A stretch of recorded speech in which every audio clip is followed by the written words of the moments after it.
Hello, dear friends. I welcome you all to my app, and its name is English Cosmos.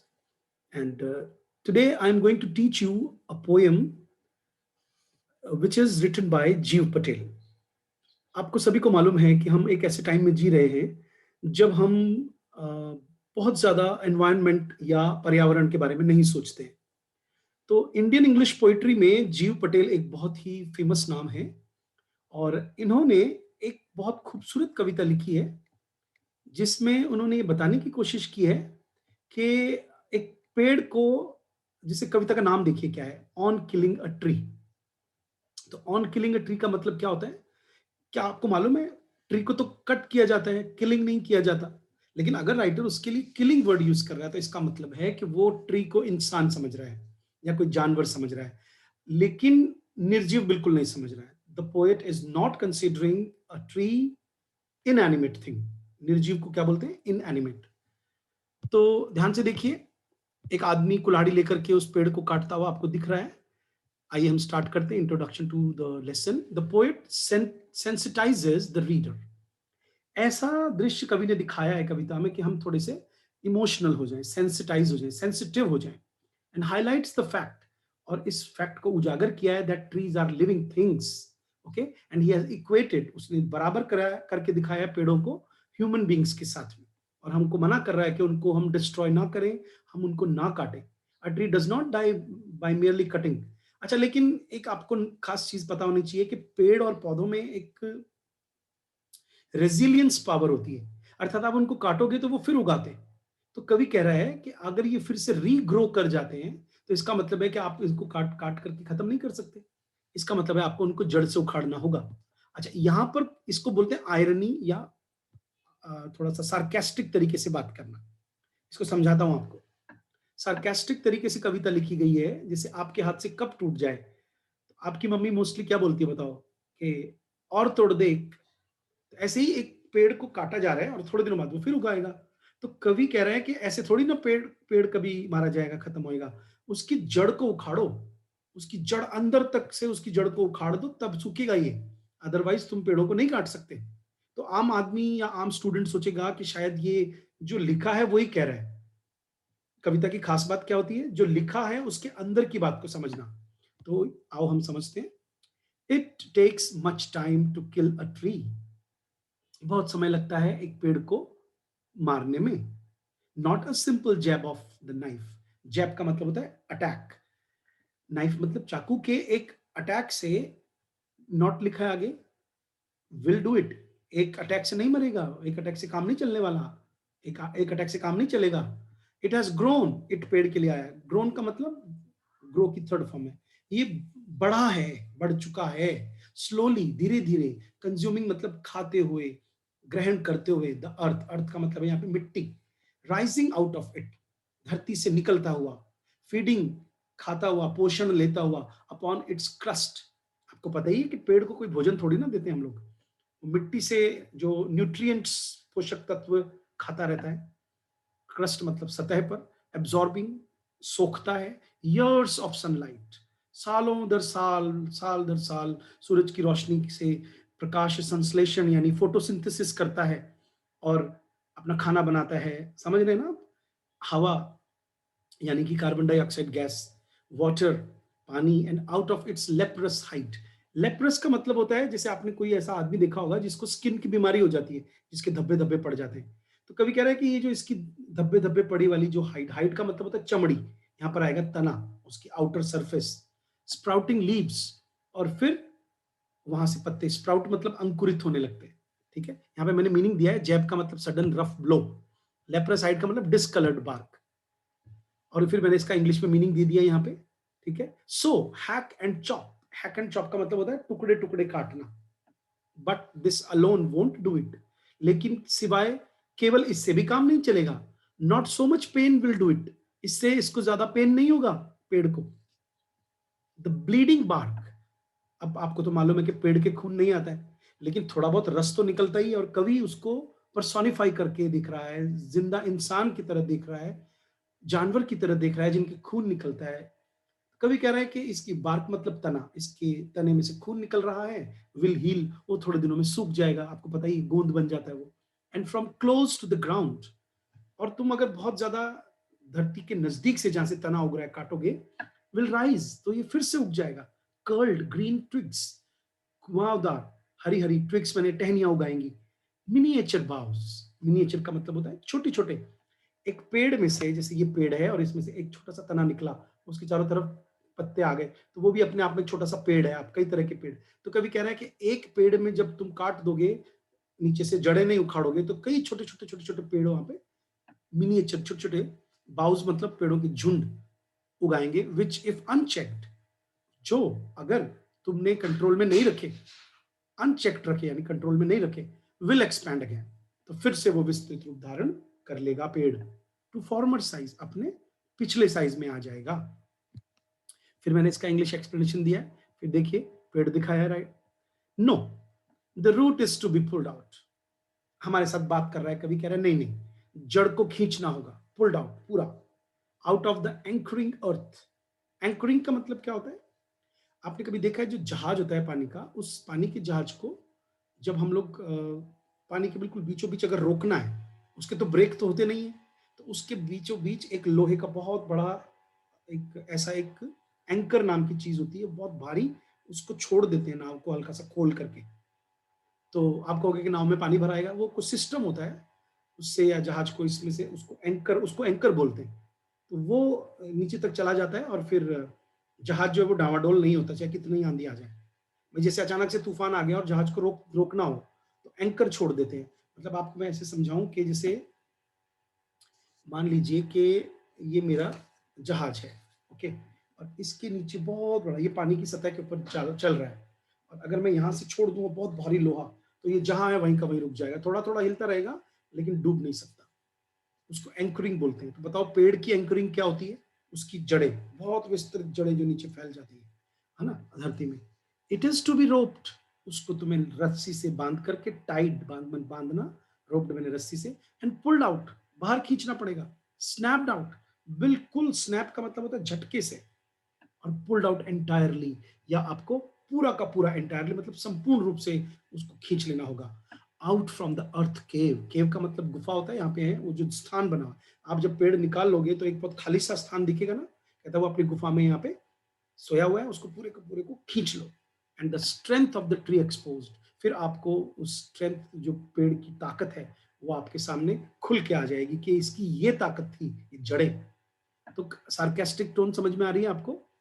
ताना मारते हुए, आपको चुभती हुई बात बोल रहा है कि ऐसे खोदो। वो हमें पूरी ताकत और पूरे ज्ञान से बता रहा है कि आपको इस तरह से पेड़ को उखाड़ना होगा। द सोर्स, इसका जो स्रोत है, वाइट एंड वेट, क्योंकि जड़ें अंदर से वाइट और थोड़ी गीली गीली होती है, वेट मैंने गीली। द मोस्ट सेंसिटिव पार्ट, इसका पेड़ का सबसे ज्यादा संवेदनशील हिस्सा, हिडन जो छुपा होता है, फॉर ईयर्स, सालों तक, इनसाइड द अर्थ, धरती के अंदर, उसको खींच लो। फिर क्या होगा? देन, तब, द मैटर ऑफ स्कॉर्चिंग, फिर बात आएगी। यहाँ पे मैटर का मतलब है बात। स्कॉर्चिंग, सुखाओ इसको, चोकिंग, इसको छोटे छोटे टुकड़ों में काट दो, है ना, और इन सन, धूप में सुखाओ, एयर दो, हवा हवा दो उस पेड़ की जड़ को। ब्राउनिंग, पहले वो भूरी बनेगी, भूरी भूरी हो जाएगी। हार्डनिंग, फिर सख्त हो जाएगी। ट्विस्टिंग, मुड़ जाएगी सूख करके, जैसे आप हरी मिर्च को या लाल मिर्च को धूप में सुखा दो तो वो थोड़ी सी ट्विस्ट हो जाती है, सिकुड़ सी जाती है। विदरिंग, मुरझा जाएगा। And then it is done, और फिर तुम्हारा काम हो गया। तो ऐसे लग रहा है जैसे कवि ने कोई हमें कोई डिश बनाना सिखाई हो, या जैसे कोई ऑपरेशन करना सिखाई हो, कि ऐसे नहीं पेड़ कटता, ऐसे थोड़ी मार सकते हैं पेड़ को, तो ऐसे ऐसे करो, तब जाकर के पेड़ मरेगा। ठीक है। फिर उसके बाद में मैं आपको बताना चाहता हूँ कि इस कविता में क्या लिटरेरी डिवाइसेस का इस्तेमाल हुआ है। जैसे लिटरेरी डिवाइसेस क्या होते हैं, कविता को किस तरह से कहने की कोशिश की गई है। तो एक बात का ध्यान रखें, कविता फ्री वर्स में लिखी गई है, मुक्त छंद। फ्री वर्स का मतलब है कविता में कहीं भी कोई म्यूजिक देने की कोशिश नहीं की गई। ठीक है। एक नई चीज आज आपको सिखाता हूँ, एंजैम्बमेंट, आपको अपनी कविता में याद रखना है। इसका मतलब है कि एक लाइन बड़ी, एक लाइन जब छोटी हो जाती है ना, कविता में एक जैसी लाइन नहीं रहती है, आप समझ जाओ।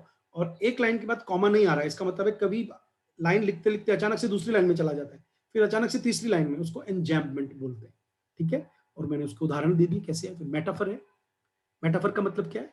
कवि ने पेड़ की जो तुलना है वो एक लेप्रेसी या एक ऐसे आदमी से की है जिसके चेहरे के पर और शरीर पर दाग पड़े होते हैं। इंसान से भी तुलना की है जब उसको ब्लीडिंग बार्क दिखाया है, तो यहाँ पे मेटाफर का इस्तेमाल है। एलिट्रेशन है, कहीं जगह पर आपने देखा है एक जैसा उच्चारण, एक जैसा साउंड बार-बार आए। Bleeding bark, white and wet, ये 2 आपको याद रखने हैं, ये एलिट्रेशन है, रेपिटेशन है, ठीक है? फिर आप देखिए आगे कि इसकी समरी दी है मैंने, समरी भी आपको थोड़ी-सी पढ़ लेनी चाहिए, ठीक है? फिर छोटे-छोटे क्वेश्चन्स दिए मैंने आपको इस बार कि ऑन किलिंग अ ट्री की क्वेश्चन है कि can a simple jab of knife will kill a tree? Why not? आपको थोड़ा-सा गाइडेंस दे रहा हूँ, ध्यान से सुनिए। मैंने जैसे पहला आंसर इसका लिख दिया है कि सीधा-सीधा आंसर लिख दिया no, a simple jab of knife can not kill a tree. एक प्रहार से पेड़ नहीं मरता। The place from where the tree is cut, जहाँ से पेड़ को काटा जाता है, प्लेस मतलब जगह, विल गिव आउट सैप, वो खत्म हो जाएगा। एंड वंस द वुंड, और जब जख्म उसका ठीक हो जाएगा, हील हो जाएगा, न्यू ब्रांचेस, तो जो नई-नई ब्रांचेस हैं, लीव्स हैं, पत्तियाँ हैं, वो वहाँ से ग्रो करेंगी और फिर पेड़ एक डेवलप हो जाएगा। अब आपको इतना सा आंसर नहीं लिखना है, यहाँ पे मैंने आपको एक छोटी-सी चीज़ समझाता हूँ। आपको जितने भी छोटे क्वेश्चन्स मैंने दिए हैं, आपको सबसे पहले एग्ज़ाम में कोई भी इनमें से क्वेश्चन आए, आपको क्या करना है, या कोई भी क्वेश्चन आ जाए इस पोएम में से, आपको क्या करना है? This poem is written by Gieve Patel, वो मैंने आपको आगे दे रखा है। एक 3 लाइन आप रट लीजिए और इन आंसर्स में वो 3 लाइन जोड़ोगे तो 4-4, 5-5 लाइन के आंसर्स तैयार हो जाएँगे आपके। This poem is written by Jeev Patel, in which he has shown sarcastically how to kill a tree. इतना सा आप लिख सकते हो और उसके बाद में आप जो आंसर हम दे रहे हैं उसको लिख लो। दूसरा क्वेश्चन है, how has the tree grown to its full size? कैसे बढ़ा? तो हमने देखा कि हमने पूरा प्रोसेस दिखाया है कि वो सूरज की रोशनी को, पानी को, हवा को सोखता हुआ धीरे धीरे हर चीज को लेता हुआ आगे बढ़ता है, तो वो मैंने आंसर लिख दिया है। इसमें भी शुरू में क्या ऐड करोगे? This poem has been written by Gieve Patel, it's title is of killing a tree, ऐसे करके मतलब आपको 2 या 3 लाइन एक्स्ट्रा याद रखनी है और ये बात आपको हर क्वेश्चन में अप्लाई करनी है, ठीक है? What is the meaning of bleeding bark? Bleeding bark का मतलब है खून आना, किससे? तने में से। तो आपको पता है कि राइटर यहाँ पे कह रहा है कि भाई पेड़ जो है वो खून आ रहा है, इसका मतलब पेड़ जिंदा है। ब्लीडिंग बार्क का मतलब होता है कि जो पेड़ है वो जिंदा है और उसके अंदर से जब तुम कुल्हाड़ी से, कुल्हाड़ी को इंग्लिश में बोलते हैं एक्स, ए एक्स ई, कभी ने कुल्हाड़ी वर्ड कहीं यूज नहीं किया है, उसने नाइफ वर्ड यूज किया है, ठीक है? अच्छा, नाइफ भी उसने क्यों कहा है? उसने थोड़ा हमें चिढ़ाने के लिए नाइफ कहा है, क्योंकि एक्चुअल में तो हम नाइफ यूज नहीं करते पेड़ काटने के लिए, ठीक है? The poet says no in the beginning of the third stanza, what does he mean by this? इसमें भी पहले पूरा का पूरा आंसर लिख दो, ठीक है? No means that the tree will not die by cutting और चॉपिंग द ट्रंक। तो मैं आपको समझा पा रहा हूँ ना कि एक-एक लाइन के आंसर तो आपको देने नहीं है वहाँ पे।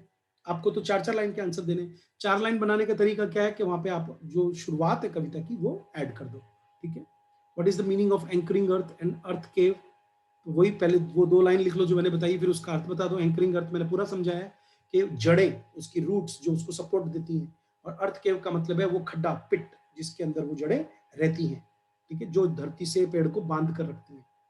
Strength of the tree exposed का क्या मतलब है? Strength of the tree exposed का मतलब है कि पेड़ को उखाड़ दिया गया है। पेड़ सेंसिटिव था, ओके, और वो पेड़ शायद चालाकी कर रहा था, इसलिए आपने उसके ताकत को सबके सामने लाके खड़ा कर दिया। फिर पेड़ कैसे कटता है फाइनली? फिर वो 2 लाइनें लिख कर के जैसे मैंने बताया, फिर आप लिख दीजिए the tree dies when it is uprooted, जब इसकी जड़ें उखाड़ ली जाती है। When it is detached from the earth, जब इसको धरती से अलग कर दिया जाता है। इट विदर्स, ये मुरझा जाता है। Hardens, twist and finally dies. अब आपको इस कविता से कोई भी लाइन आ जाए, आपको क्या करना है? आज मैं आपको सिखा रहा हूँ रेफरेंस टू द कॉन्टेक्स्ट लिखना। ये हम पहली बार सीख रहे हैं। रेफरेंस टू द कॉन्टेक्स्ट का मतलब होता है संदर्भ सहित व्याख्या करो। तो आपको एक बात का ध्यान रखना है, कवि का नाम और कविता का नाम आपको याद रखना है सबसे पहले तो, ठीक है? अब देखिए क्या लिखा है, this stanza has been taken from the poem on killing a tree written by Indian English poet Gieve Patel. यही लाइन मैं आपको बार बार याद करवा रहा था। In this poem the poet discusses the cutting of a tree. कवि इसमें पेड़ के काटने को डिस्कस कर रहा है, विच ही कॉल्स किलिंग, जिसको वो कहता है किल करना, यानी हत्या करना एक पेड़ की, बिकॉज, क्योंकि ही कंसीडर्स, वो मानता है कि ट्री हैज अ लाइफ, कि ट्री की एक जिंदगी है, लाइक ह्यूमन बींग्स, इंसान की तरह, और एन एनिमल, या जानवर की तरह।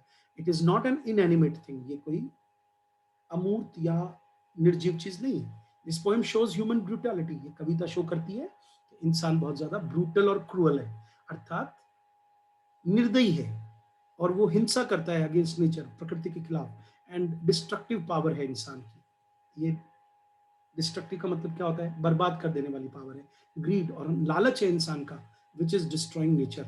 अब मैं आपसे एक और गुजारिश करूंगा, एक रिक्वेस्ट करूंगा कि अगर आप ये याद कर लेते हो और आपको कोई भी क्वेश्चन आ जाए और आप ये भी लिख देते हो, आप तो आपको पूरे मार्क्स मिल जाएंगे, ठीक है। फिर एक्सप्लेनेशन दी है जो बहुत ही आसान है, जो मैंने ऊपर दी है वही मैंने नीचे लिख दी है। अब आपको एक नई चीज सिखाता हूँ, आपको जब भी आपका पहला क्वेश्चन होगा, आपको जितनी भी कविताएं पढ़ाई जा रही हैं, कुछ कविताएं मैंने आपको पहले भी कहा था कि कुछ आपको डिटेल में पढ़ाई जाएंगी, कुछ के आंसर्स तैयार करवाए जाएंगे। जो कविता आपको डिटेल में पढ़ाई जाएगी उसका मतलब होगा कि उसमें से आपको रेफरेंस टू द कॉन्टेक्स्ट आएगा, और वो आप कविता की लाइन देखते ही पहचान जाओगे। तो आपको आम बच्चा क्या करेगा, केवल एक्सप्लेनेशन लिख के आता है और रेफरेंस टू द कॉन्टेक्स्ट। मेरा स्टूडेंट है, हम उनको हमेशा, इसीलिए उनके अच्छे नंबर आते हैं, हम उनको बताते हैं कि पहले आपको रेफरेंस टू द कॉन्टेक्स्ट लिखना है, फिर एक्सप्लेनेशन लिखना है, और बाद में लिखना है क्रिटिकल कमेंट, ठीक है। क्रिटिकल कमेंट में आपको क्या करना है, कुछ नहीं करना है। अगर उसमें पर्सोनिफिकेशन है तो बता दो कि उसमें मानवीकरण है, मेटाफर है तो मेटाफर बता दो, फ्री वर्स में कविता लिखी गई है तो बता दो फ्री वर्स में लिखी गई है, कवि का नाम दोबारा लिख दो। आपको बस, चाहे एग्जामिनर को बुद्धू बनाना पड़े, 4-5 पॉइंट दिखाने हैं वहां पे कि मैं क्रिटिकल कमेंट में 4-5 पॉइंट लिखता हूँ। आपको याद है अभी मैंने लिटरेरी डिवाइस बताए थे आपको, वो सारे लिटरेरी डिवाइस हमें यहाँ पर लिखने हैं कि इसमें एनजैबमेंट है, मेटाफर है, इसके अंदर फ्री वर्स का इस्तेमाल हुआ है, और कुछ मैंने एक्स्ट्रा लिखे हैं, जैसे देखो पहला पोएम फ्री वर्स में लिखी है, डिक्शन का इस्तेमाल नहीं, डिक्शन का मतलब होता है कठिन शब्दावली का इस्तेमाल नहीं हुआ है, ट्री को पर्सोनिफाई किया गया है, मानवीकरण है। कविता में बहुत स्लो मूवमेंट है, जैसे कोई आदमी मर रहा हो, है ना। The poem shows the serious environmental concern, कविता बताती है कि बहुत ही ज्यादा, एनवायरमेंटल का मतलब क्या होता है, जो पर्यावरण से चिंतित है कविता, कवि, और उसका प्यार जो है नेचर के प्रति झलकता है कविता से। इमेजरी अर्थात जिस तरह का सीन क्रिएट किया है कविता में, वो बताता है कि कवि जो है वो सेंसिटिव है प्रकृति के प्रति, ओके, और वो चाहता है कि हम पेड़ों को ना काटें। तो बच्चों बताओ, आपको समझ में आई ये कविता अच्छी तरह से? तो इसमें हमने आपको, क्योंकि छोटी कविता है तो इसका बड़ा आंसर शायद ना आए, एक कविता और इसकी वो हम थोड़ी देर में आपको और पढ़ाएंगे। आप, मैं चाहता हूं कि आप इसको अच्छी तरह से लेक्चर को अटेंड करें।